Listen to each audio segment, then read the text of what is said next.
There is a specific kind of fear that makes no logical sense. You are standing under a tree at dusk, nothing is there, no sound, no movement, and yet without any reason you could explain to another person, your eyes go up. Not sideways, not behind you, up. Psychologists have a name for this reflex. They've traced it to something far older than language, older than fire, older than the first stone tool. Before we ask what that fear is protecting us from, we need to ask a stranger question first. Why does the human body still rehearse a defense against a threat most people alive today have never even heard of, let alone seen? For most of human history, the answer to what hunted us was never lions. It was never the roaring, dramatic predators documentaries love to show on screen. The real evidence sits in a much quieter place, a small skull pulled out of a South African quarry back in 1924, belonging to a child no older than 4, member of a species called Australopithecus africanus. For decades, the marks on that skull were simply a mystery. Scratches, punctures, nothing that matched a known leopard bite or a hyena chew pattern at the time. Scientists debated it for generations, some assuming disease, others assuming an accident. It took until researchers re-examined the skull against a much wider set of comparative predator bite data for the pattern to finally click into place. The answer stunned everyone studying it.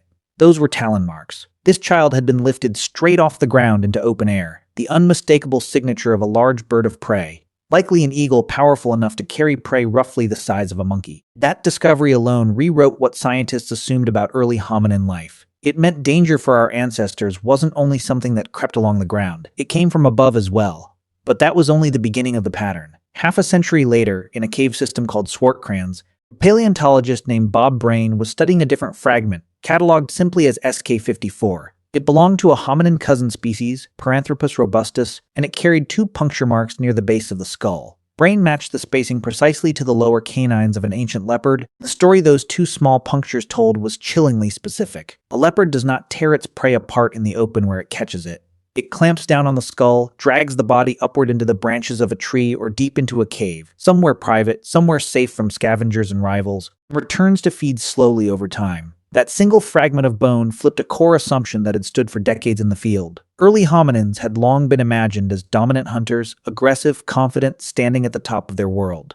SK54 suggested something closer to the opposite. For a creature slow on the ground, weak in the arms, without claws or fangs of its own, forced to find somewhere to sleep each and every night, our ancestors were, more often than we like to admit, the meal not the hunter, and this was not an isolated incident, a single unlucky death recorded by chance. Leopards are not chase predators built for open pursuit across a plain. They are patience predators, engineered for silence, for waiting motionless for hours until the single decisive moment to strike. That hunting style is devastating against exactly the kind of animal early hominins were. Slow, tree-reliant at night, limited in natural weapons, and most vulnerable at the precise moments they believed themselves safest, curled up in the dark, asleep. Recent bite mark analysis conducted across multiple African fossil sites, using far more precise comparative methods than Brain had access to back in the 1970s, keeps turning up that exact same signature again and again across entirely different hominin populations and across enormous stretches of time, separated by hundreds of thousands of years. This was not a one-time tragedy that happened to get preserved in stone. It was a recurring, generational predator, quietly shaping which individuals survived long enough to pass anything on at all. Here is where the investigation takes its strangest turn, the part that should not make sense if this pattern simply continued unbroken.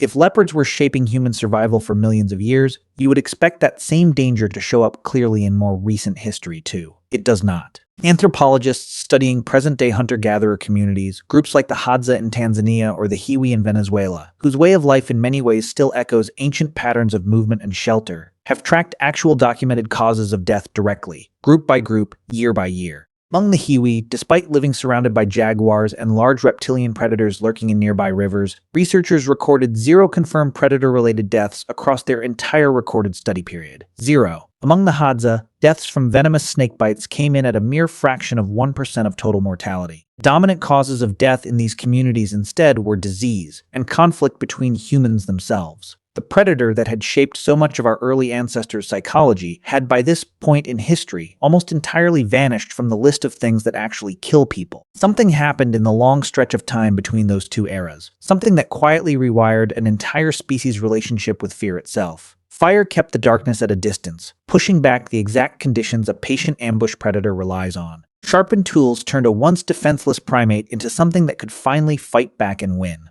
Group living meant more eyes scanning the tree line at once, more warning before an attack could ever land. Piece by piece, generation by generation, the leopard stopped being an existential threat and faded quietly into just another animal sharing the same landscape. No longer a constant shadow but a memory. But evolution does not delete old software the moment the original danger disappears. It archives it. It waits, dormant, folded somewhere deep in instinct long after its usefulness has expired. Which is why tonight, if you find yourself alone somewhere quiet and some old wordless part of your mind tells you, without any evidence at all, to look up, you are not imagining a threat that isn't there. You are running a program that has been protecting your bloodline for millions of years, long after the thing it was built to protect you from ever stopped watching silently from the branches above.